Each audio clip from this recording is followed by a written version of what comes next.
मैं घर गई, मुझे नहीं पता मैं कैसे घर गई यार। मतलब इतनी बुरे हालात थे कि मैं कैसे घर गई। कि मेरे बच्चे के साथ स्टार्टिंग से ही प्रॉब्लम थी, तो मैं उसमें भी और कोई रिस्क नहीं लेना चाहती। अफरा तफरी मच गई, अरे पल्स नहीं आ रही, पल्स नहीं आ रही है। डॉक्टर आई, कह रही है कैसे कैसे नहीं आ रही है, लो इधर लगाएं उधर लगाएं, दूसरी मशीन लगाओ, पीडियाट्रिशियन उसी में बिजी। हाय गाइज, मैं हूं Shikha and welcome back to my YouTube channel. Guys आज से मैं आपसे अपनी प्रेगनेंसी और मदरहुड की जर्नी शेयर करने वाली हूँ। और मेरी प्रेगनेंसी जर्नी और मेरी मदरहुड जर्नी कुछ ऐसी है ना गाइज, मुझे लगता है कि मुझे आप लोगों से शेयर करना चाहिए। जो लोग प्रेग्नेंट हैं या फिर अभी प्रेगनेंसी का प्लान कर रहे हैं, उनके लिए बहुत ज्यादा यूजफुल होगी। स्पेशली उनके लिए जो हस्बैंड वाइफ अकेले रहते हैं घर से बिल्कुल अलग, और लेडीज जो हैं वर्किंग है। क्योंकि प्रेगनेंसी के टाइम मैं वर्किंग थी, मैंने 8 मंथ्स तक काम किया था, और मे बी मैं 9 मंथ्स तक काम करती अगर मुझे अपने इन लॉज के पास नहीं आना होता डिलीवरी के लिए। तो मैं आपसे पूरी स्टोरी शेयर करूंगी और मैं उम्मीद करती हूँ आपके लिए बहुत ज्यादा यूजफुल होगा। तो मैंने कंसीव किया था मई 2018 में मैंने कंसीव किया था। मेरे पीरियड वगैरह जब मिस हुए तो मैंने किट वगैरह से चेक किया, मुझे कंफर्म हो गया कि हाँ मैं प्रेग्नेंट हूँ। फिर उसके बाद इवनिंग में मैं डॉक्टर के पास गई थी दिखाने, और उन्होंने भी किट वगैरह से मेरा टेस्ट किया और उन्होंने भी मुझे एकदम कंफर्मेशन दे दी कि यस यू आर प्रेग्नेंट।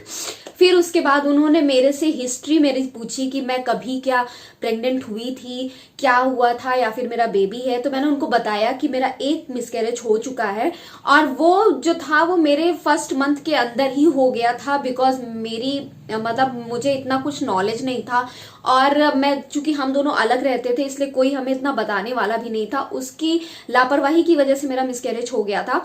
तो उन्होंने उसके अकॉर्डिंग मुझे बहुत सारी चीजें समझाई कि आपको क्या करना है क्या नहीं करना है। उन्होंने 6 वीक के लिए मेरा अल्ट्रासाउंड जो है वो भी लिख दिया था कि 6 वीक में आपको एक अल्ट्रासाउंड करा के मुझे फिर से रिपोर्ट करना है। उसके साथ ही उन्होंने मुझे कुछ खाने में चीजें बताई थी। लाइक उन्होंने मुझे बोला था कि आप अभी सैलेड बिल्कुल मत खाइएगा, आप रॉ फ्रूट मत खाइएगा, राइप फ्रूट ही खाइएगा। उसके साथ आप थोड़े से नट्स ले सकते हो, बादाम वगैरह ज्यादा नहीं खाना है, कच्चा पपीता नहीं खाना है। अगर आपको पपीता, मतलब उन्होंने मेरे से ये चीज बोली थी कि अगर पपीता आपको खाना है तो आप राइप पपीता खा सकते हो, कच्चा नहीं खाना है। बट गाइज मैं अभी आपको फिलहाल पपीते वगैरह की कोई सलाह नहीं दूंगी। और उसके साथ ही उन्होंने मुझे ये भी बताया था कि रॉ जो सैलेड वगैरह होते हैं ना, उसमें बहुत ज्यादा चांसेस होते हैं, वो छोटे छोटे कीड़े जिनको हम ऐसे खुद की आंखों से नहीं देख सकते हैं। तो इस वजह से वो फीटस को जो है, फीटस यानी जो बेबी बहुत छोटा सा होता है जो अभी जस्ट आया होता है, उसको प्रॉब्लम करता है। फिर उसके साथ मेरे को उन्होंने बताया था कि अगर आपके पास कोई पेट है तो आपको पेट के पास नहीं जाना है। ये सारी चीजें मुझे बताई थी, और साथ ही साथ बोला था कि अगर आपको ट्रेवल करना है, लाइक मैं जैसे वर्किंग थी, मुझे कैब से जाना होता था। एक तरफ मेरे हस्बैंड ड्रॉप करते थे और दूसरे साइड से मैं कैब से आती थी। तो उन्होंने मुझे बताया कि आपको बहुत अच्छे से जाना है और बिल्कुल भी धक्का वक्का और पब्लिक ट्रांसपोर्ट उस टाइप के यूज नहीं करने हैं जिसमें धक्के मुक्के हों। और मतलब बहुत सारी चीजें उन्होंने मुझे बताई थी जो कि आपको कोई भी डॉक्टर बताएगी। तो गाइज मेरा सबसे पहला सजेशन ये है कि अगर आप जब भी प्रेग्नेंट होते हैं आप एटलीस्ट डॉक्टर से जरूर कंसल्ट करिए। क्योंकि डॉक्टर जो है वो 3 मंथ्स, जैसे इनिशियली हर किसी को पता है 3 मंथ्स बहुत ज्यादा इंपॉर्टेंट होते हैं एक बच्चे के लिए, क्योंकि मिसकैरेज के चांसेस बहुत ज्यादा हाई होते हैं उस टाइम पे। तो वो कुछ मेडिसिन वगैरह भी है जो देते हैं जिनसे वो बच्चा जो है वो सेफ रहता है। और मैं अगर आपको बताऊं तो वो जो मेडिसिन जिस बच्चे को सेफ रखने के लिए जो की जाती है, जैसे कि मेरा एक मिसकैरेज हो गया था, वो काफी हार्ड होती है। मैं जब खाती थी उसको, मतलब मुझे मॉर्निंग में वो खाना होता था, आई गेस इवनिंग में भी एक खाना होता था। तो जब मॉर्निंग में मैं ऑफिस से ब्रेकफास्ट करके निकलती थी और ऑफिस जा रही होती थी, तो थोड़ी दूर पे मुझे पैदल जाना होता था। तो जब मैं खाती थी ना, तो मुझे 1-2 बार मुझे ऐसा लगा कि मैं चक्कर खा के गिर जाऊंगी।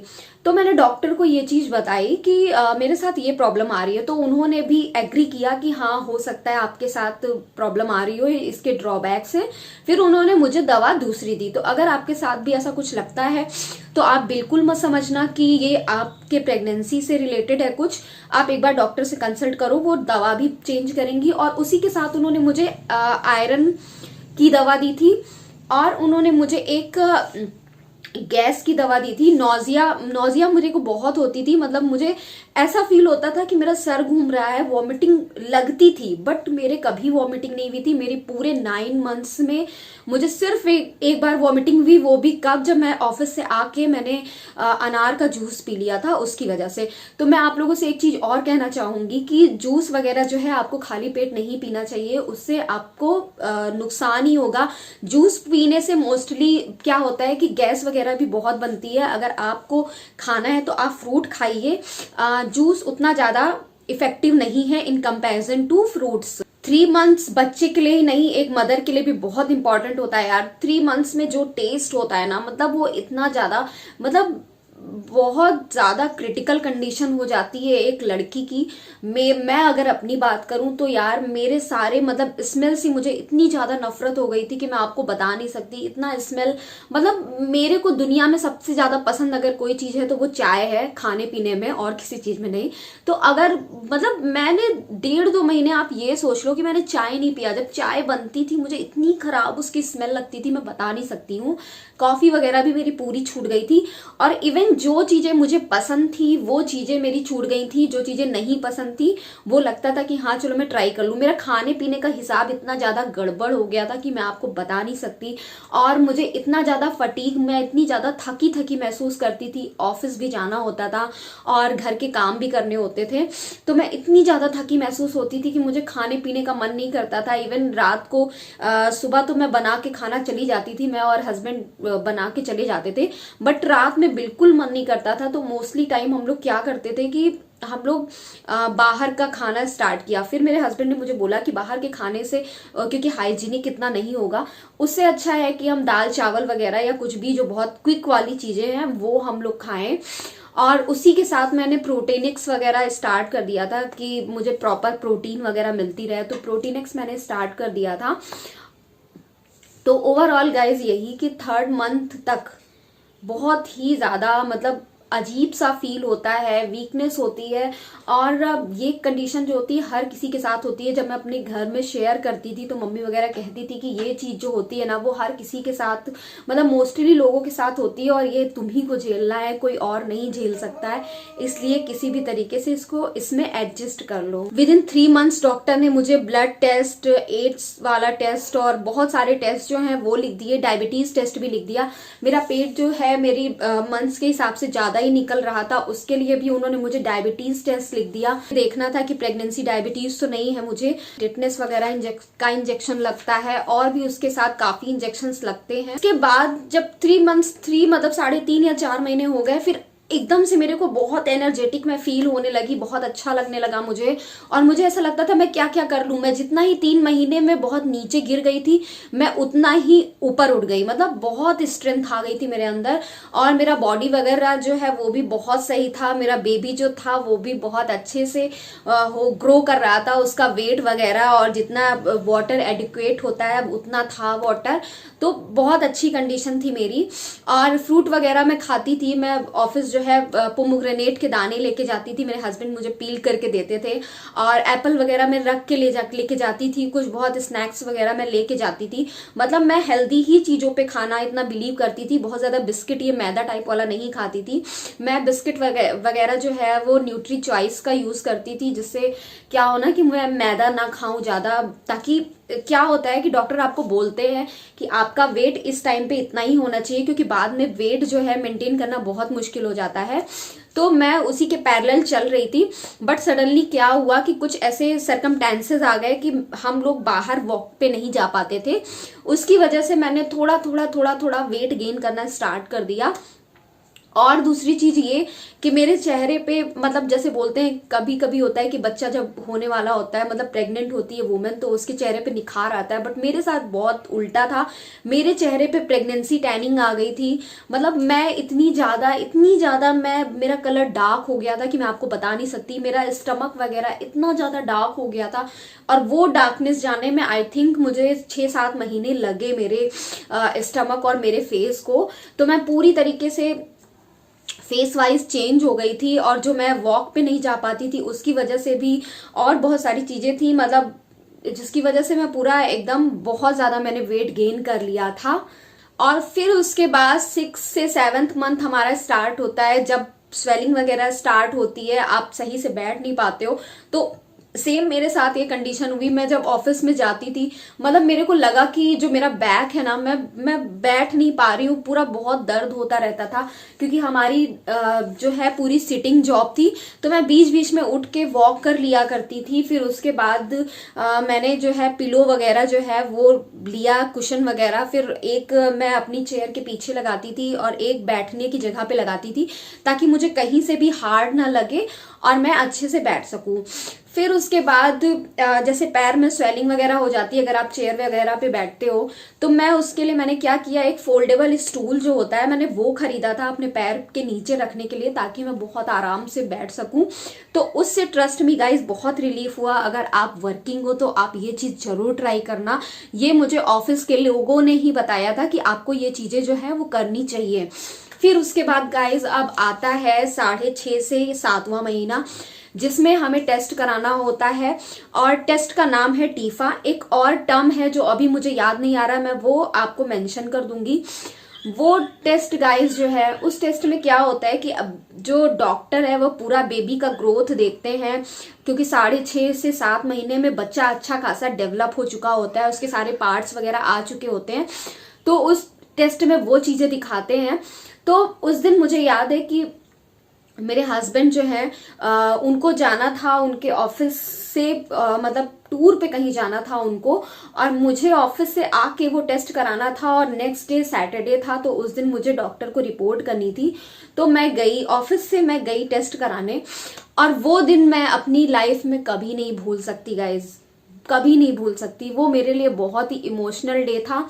मैं जब टेस्ट कराने गई और जब डॉक्टर ने देखना स्टार्ट किया, तो बाकी चीजें तो ठीक थी, हाथ ठीक था, पैर ठीक था, सब कुछ ठीक था, बट उन्होंने मुझे ये बताया कि मेरे बच्चे के रीढ़ की हड्डी जो होती है ना, वो थोड़ी सी उन्हें टेढ़ी लग रही है।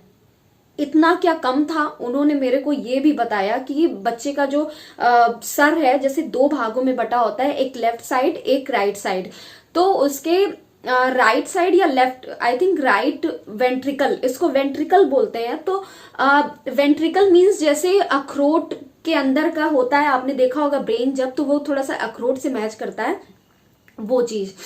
तो उसमें उसको क्या था कि एक तरफ का वेंट्रिकल जो है बड़ा था, एक तरफ का वेंट्रिकल जो है वो छोटा था। आई थिंक राइट वेंट्रिकल जो है उसका नॉर्मल नहीं था। तो मतलब फिर मैंने उनसे बोला कि इससे क्या होता है, तो उन्होंने बोला कि इससे क्या होता है कि बच्चा जो है नॉर्मल नहीं हो सकता, बच्चा इस कंडीशन में एबनॉर्मल होता है, और उसके साथ ही बच्चे जो है सरवाइव भी नहीं कर पाते हैं, उन वो डेथ हो जाती है। मतलब ये सारी जब चीजें उन्होंने मुझे बताई, और साथ में जब रीढ़ की हड्डी का मुझे बता दिया कि वो थोड़ी सी टेढ़ी है, तब तो रीढ़ की हड्डी मतलब सीधा होना कितना जरूरी है सभी जानते हैं। मैं बहुत, मेरा दिमाग खराब हो गया एकदम। और उन्होंने मेरे से ये भी एक चीज बोली कि आप ऐसा करो कि एक चॉकलेट खा के आ जाओ, कुछ मीठा खा के आ जाओ, तब फिर से हम दोबारा स्कैन करेंगे। मे बी बच्चा अभी सही से, हमने बहुत कोशिश की है बट वो घूम नहीं रहा है। बच्चा अगर घूम गया तो हम एक बार और सही से टेस्ट कर लेंगे। तो गाइज मैंने चॉकलेट खाया, फिर उसके बाद में गई, 1 घंटे बाद मैंने टेस्ट कराया, और उनका कहना एकदम सेम था, उन्होंने टेस्ट किया, एकदम सेम टेस्ट किया। अब मैं घर गई, मुझे नहीं पता मैं कैसे घर गई यार, मतलब इतनी बुरे हालात थे कि मैं कैसे घर गई। मैं घर गई, हस्बैंड भी नहीं थे, पूरा मैं जाके चुपचाप लेट गई, मतलब कुछ नहीं, कुछ किसी से कोई फोन पे बात नहीं की, कुछ नहीं किया।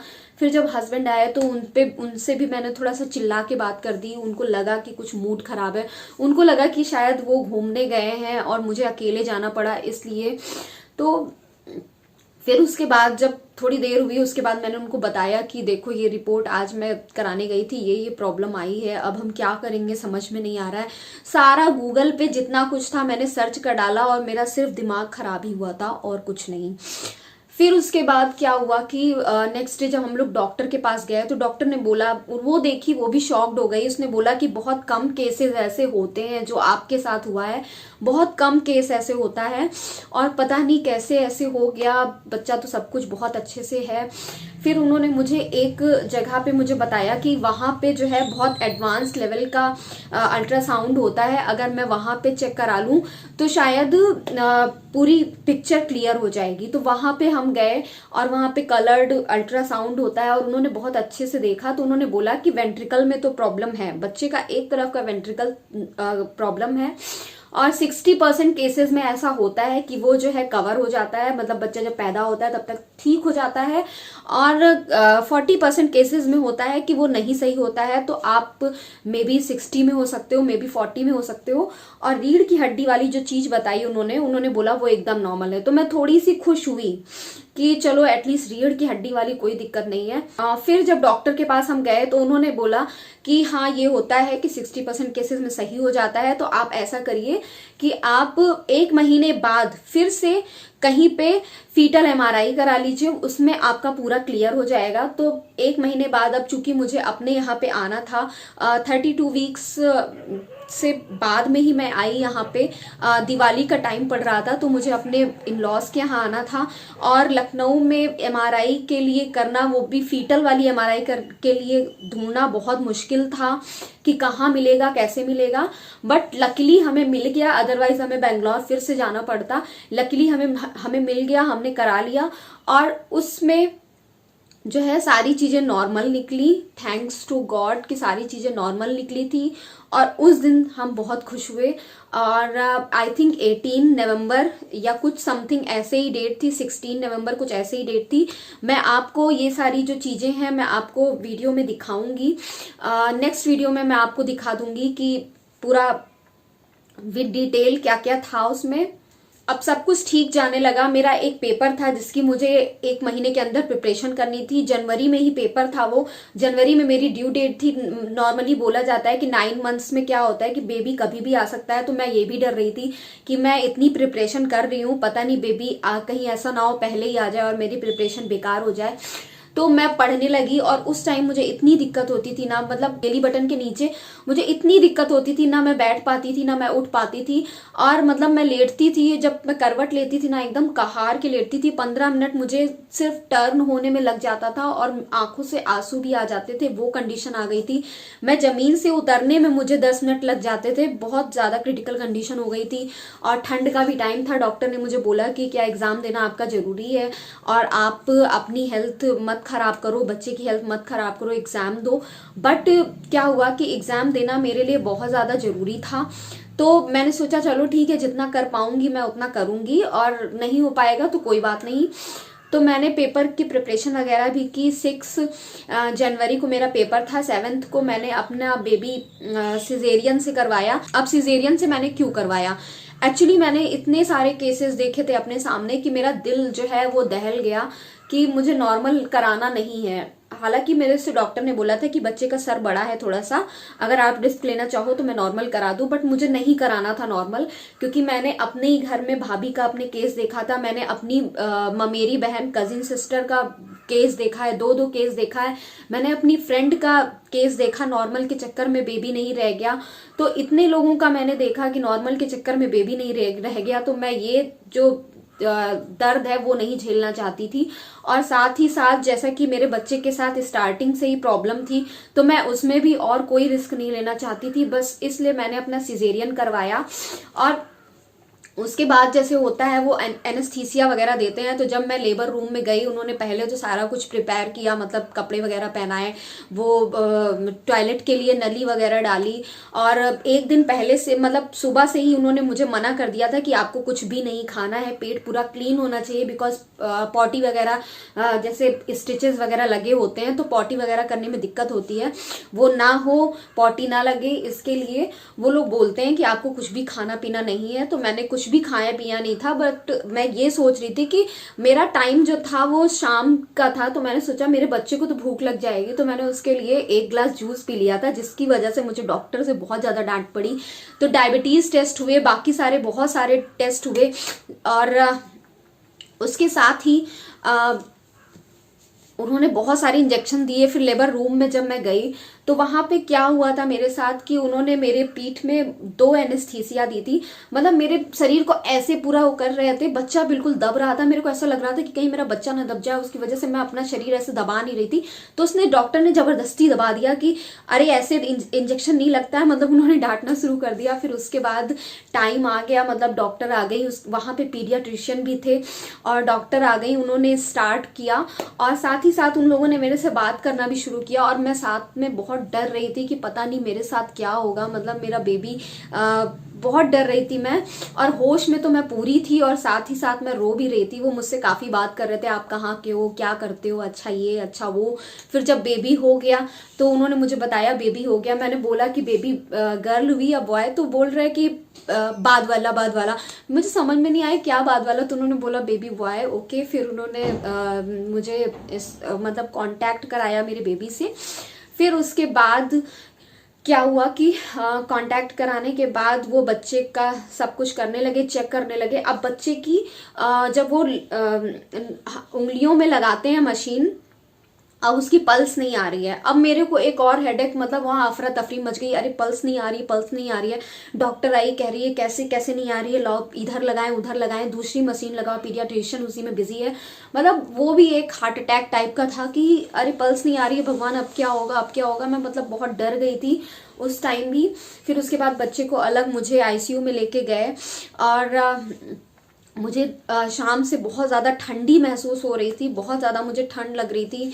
फिर काफ़ी सारे कंबल मैंने ओढ़े। फिर उसके बाद मॉर्निंग में फिर मुझे रूम में शिफ्ट किया गया। तो गाइज ये थी मेरी pregnancy and delivery story. I hope आप लोग को अच्छी लगेगी। अच्छी लगे तो प्लीज़ मेरे चैनल को सब्सक्राइब कर दीजिएगा, वीडियो को लाइक कर दीजिएगा और नेक्स्ट वीडियो में मैं और भी सारी चीज़ें जो है वो आप लोगों से शेयर करूँ। तो गाइज मिलती हूँ मैं आपसे नेक्स्ट वीडियो में, तब तक के लिए guys bye bye, take care, love you all.